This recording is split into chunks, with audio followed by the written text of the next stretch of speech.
Bonjour.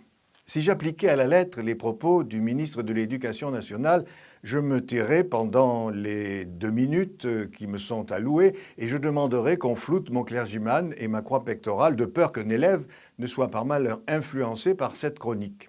En effet, le ministre a dit qu'il fallait soustraire les enfants au conditionnement de l'Église catholique et par conséquence à l'influence néfaste de l'école catholique afin de trouver une religion de substitution dans l'esprit républicain. Dont acte. Mais j'aimerais savoir comment l'enfant se construit si ce n'est à partir d'influences et de connaissances plurielles et diverses. Quotidiennement, les enfants sont témoins d'interprétations différentes d'un même fait et d'une même actualité, et ces interprétations viennent des parents, du professeur, de la télévision, des copains, qui eux-mêmes témoignent de ce qu'ils ont entendu ici ou là. Pour être trivial, j'allais demander « Est-ce grave, docteur ?» Mon expérience me prouve que non. En voici la preuve, l'exemple de 5 de mes anciens élèves. D'abord, une ancienne élève, Joyce Ormand, auteure de Boys, Boys, Boys, un manifeste sur le féminisme viril. Les 2 autres sont d'une même famille, tous 2 anciens élèves de la même école catholique.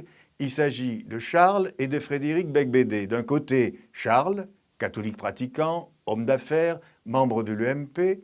De l'autre, Frédéric, qui se déclare lui-même mécréant, écrivain provocateur dans l'âme, il préside le jury du prix Sade et de la revue Bordel. Il vient de ressusciter le magazine Lui. 2 autres de mes anciens élèves, également sortis des mêmes écoles catholiques. D'un côté, Thomas Legrand, journaliste à France Inter. Je ne crois pas que l'on puisse le qualifier d'homme de droite. De l'autre, Yves de Kerdrel, directeur général du groupe Valmonde, groupe de presse qui regroupe 3 titres, Valeurs actuelles, Spectacle du monde et Jour de chasse. Je ne crois pas que l'on puisse le qualifier d'homme de gauche. Alors, qu'en pensez-vous, monsieur le ministre? Vos propos montrent en tout cas que vous ne savez pas ce que sont les écoles catholiques aujourd'hui. Elles sont bien loin d'être le lieu de conditionnement que vous dénoncez.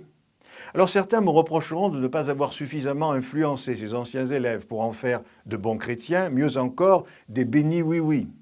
Sachez, monsieur le ministre, que je suis fier de ce qu'ils sont aujourd'hui, des hommes et des femmes libres et critiques face à tout discours idéologique. À bientôt.